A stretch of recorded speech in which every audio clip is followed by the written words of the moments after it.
प्रिय विद्यार्थियों, लोक प्रशासन कक्षा में आपका पुनः स्वागत है। हम अमेरिकी प्रशासन की मुख्य विशेषताओं के बारे में पढ़ रहे थे। इससे पूर्व हम लोगों ने इसकी कुछ खास विशेषताओं को पिछली कक्षा में देखा।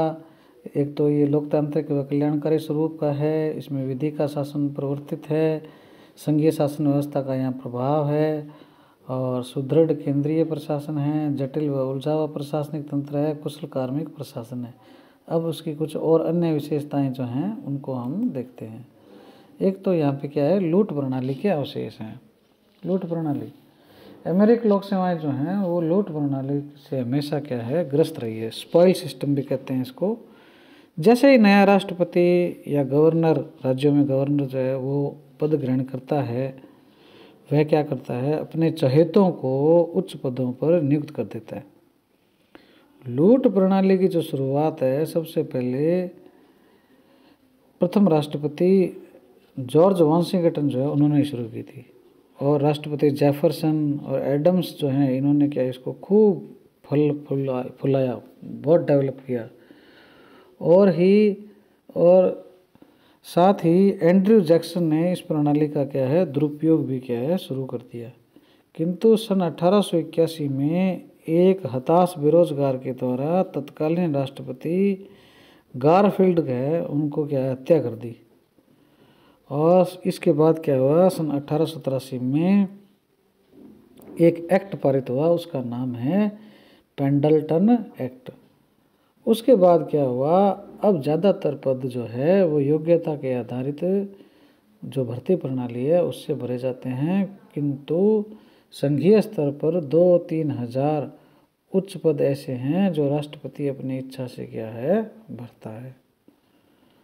यद्यपि इन पदों पर की जाने वाली नियुक्तियों को क्या है, सीनेट भी स्वीकृति देता है, फिर भी ये लूट प्रणाली के अवशेष ही माने जाते हैं। तो लूट प्रणाली के अवशेष आज भी यहाँ पे क्या है, विद्यमान है। ये भी एक क्या है, अमेरिकी प्रशासन की विशेषता है। अगली जो विशेषता है वो है नौकरशाही का वर्चस्व।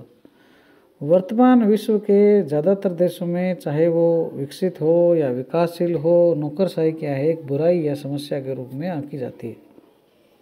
लेकिन इस बुराई का अन्य कोई अच्छा विकल्प भी नहीं है। क्या करें, मंत्रियों को परामर्श देना है, तथ्यों के प्रस्तुतिकरण है, नियमों का निर्माण है, कानूनों को लागू करना है, जनता से संपर्क बनाए रखना है। तो राजनीतिज्ञों को, कुशल कार्मिकों की क्या इसके लिए आवश्यकता होती है। लेकिन इन कार्मिकों में सर्वत्र अहम तथा विशिष्ट परिस्थिति का भाव क्या है, व्याप्त रहता है। एक विद्वान हुए हैं नॉर्मन जे पाविल, वो कहते हैं कि संयुक्त राज्य अमेरिका की लोक सेवाएं विशाल, महंगी और शक्तिशाली हैं। उच्च पदों पर आसीन नौकरशाही और राजनीतिज्ञों का घनिष्ठ संबंध पाया जाता है, जो प्रशासनिक कुशलता में सार्थक तथा सकारात्मक योगदान शायद ही देता है। अमेरिकी सरकार ने आम जनता को सरकारी विभागों से सूचना प्राप्त करने का अधिकार सन 1966 में ही दे दिया था। उसको बाद में क्या है, 1978 में क्या है, संशोधित किया गया। सन 1993 में अल गोर की अध्यक्षता में बनी समिति जो थी, जिसका नाम था नेशनल परफॉर्मेंस रिव्यू, उसकी रिपोर्ट के बाद government performance and result act 93 क्या है, पारित हो गया है, जो अमेरिकी प्रशासन से अधिक मितव्ययिता और कुशलता की मांग करता है। 1974 का जो प्राइवेसी एक्ट है, उसके माध्यम से लोक सेवकों की निजी सूचनाएं भी जनता अब क्या है, मांग सकती है। तो इस प्रकार से वहाँ क्या है, नौकरशाही का वर्चस्व होने के साथ साथ वहाँ पे क्या है, कुछ पारदर्शिता की चीज़ें भी लागू हो गई है। इसके बाद आता है निजी क्षेत्र का वर्चस्व। यद्यपि लोक प्रशासन तथा निजी प्रशासन में दो पृथक ध्रुव हैं, फिर भी सामाजिक, राजनीतिक और आर्थिक संदर्भों में ये एक ही सिक्के के दो पहलू माने जाते हैं। अमेरिकी अर्थव्यवस्था पूंजीवाद की पोषक मानी जाती है, अतः प्रतिरक्षा, पुलिस, परमाणु, अस्त्र शस्त्र, अंतरिक्ष कार्यक्रम तथा करेंसी के नियंत्रण के अलावा अन्य सभी क्षेत्रों में पूंजीपतियों का हस्तक्षेप इतना अधिक है कि सरकार की अनुसंधान के क्षेत्रों में निजी क्षेत्र का क्या है, वहाँ पे बोलबाला है। आधुनिक तकनीक व उच्च प्रबंधकीय योग्यताओं के कारण निजी क्षेत्र का संगठन, उनकी फंक्शनिंग, उनके प्रोडक्शन, उनकी क्वालिटी बड़ी विश्वसनीय है। अतः ज़्यादातर योग्य और प्रतिभाशाली व्यक्ति जो हैं वो निजी क्षेत्र की ओर जाना क्या है, पसंद करते हैं। इसलिए वहाँ पे क्या है, प्राइवेट सेक्टर का क्या है, बोलबाला है, वर्चस्व है। अगली जो विशेषता है वो है हित समूहों की अधिकता, इंटरेस्ट ग्रुप। कार्ल मार्क्स के वर्गहीन समाज के विपरीत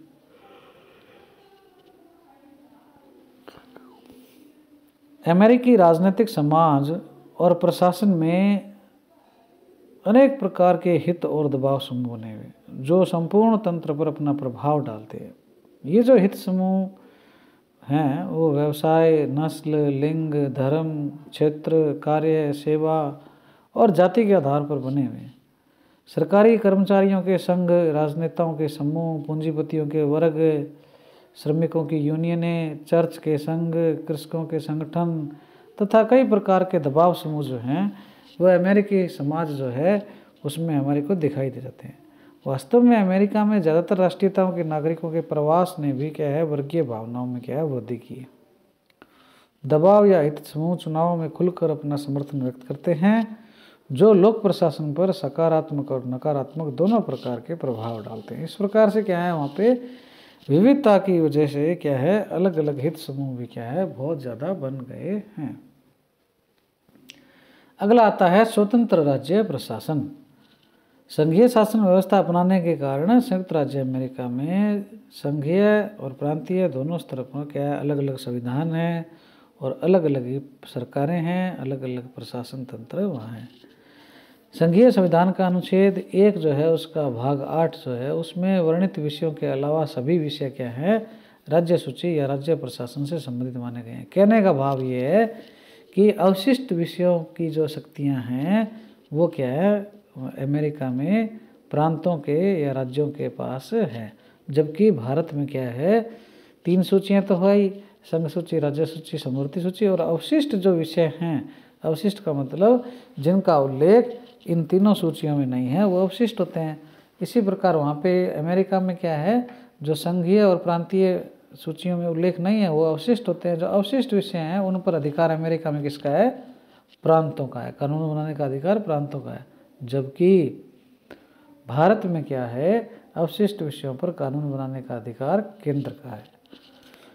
प्रत्येक राज्य का अपना संविधान है, विधानमंडल है, कार्यपालिका है, न्यायपालिका है, ये सब काम करती है जो उस राज्य की भौगोलिक परिस्थितियों, ऐतिहासिक संदर्भों, जनता की इच्छाओं और सामाजिक आर्थिक परिवेश से क्या है, वो प्रभावित होती है। राज्य का जो प्रशासन है उसमें आपातकालीन या संकटकालीन परिस्थितियों के अलावा संघ की सरकार का कोई भी संघ की सरकार जो है उसमें कोई हस्तक्षेप नहीं कर सकती। तो इस प्रकार से स्वतंत्र राज्य प्रशासन है, केवल आपातकाल और संकटकाल को छोड़कर। अगला है सुस्थापित स्थानीय स्वशासन। संयुक्त राज्य अमेरिका में नगरीय तथा ग्रामीण स्थानीय स्वशासन राज्य सूची का विषय है। हमारे यहाँ पे भी क्या है, राज्य सूची का विषय है, 5वीं प्रविष्टि है। अतः संबंधित राज्य के संविधान में स्थानीय संस्थाओं का वर्णन किया गया है। स्थानीय स्वशासन की इन संस्थाओं को लोकतांत्रिक विकेंद्रीकरण का पर्याय मानते हुए पर्याप्त शक्तियाँ व अधिकारों से युक्त भी बनाया गया है। बड़े नगरों में नगर निगम है और छोटे नगरों में सिटी, काउंटी, टाउनशिप तथा विशेष जिला, स्पेशल डिस्ट्रिक्ट जो हैं, ऐसी संस्थाएं वहाँ कार्यरत है। जबकि गांवों में भी क्या है, स्थानीय शासन जो है उसकी जड़ें व्याप्त हैं। तो इस प्रकार से वहाँ पर क्या है, एक सुस्थापित स्थानीय शासन व्यवस्था है।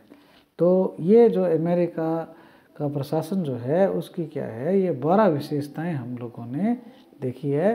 पिछली कक्षा में हमने 6 विशेषताओं के बारे में पढ़ा था और अभी हम लोगों ने उपरोक्त जो 6 विशेषताएं हैं, लूट प्रणाली के अवशेष, नौकरशाही का वर्चस्व, निजी क्षेत्र का वर्चस्व, हित समूह की अधिकता, स्वतंत्र राज्य प्रशासन और सुस्थापित स्थानीय स्वशासन, इसके बारे में हम लोगों ने पढ़ा। अब इसके बाद में आपके पाठ्यक्रम में जो दिया गया उसके अकॉर्डिंग हम क्या है फ्रांस के बारे में अगली कक्षा में पढ़ेंगे।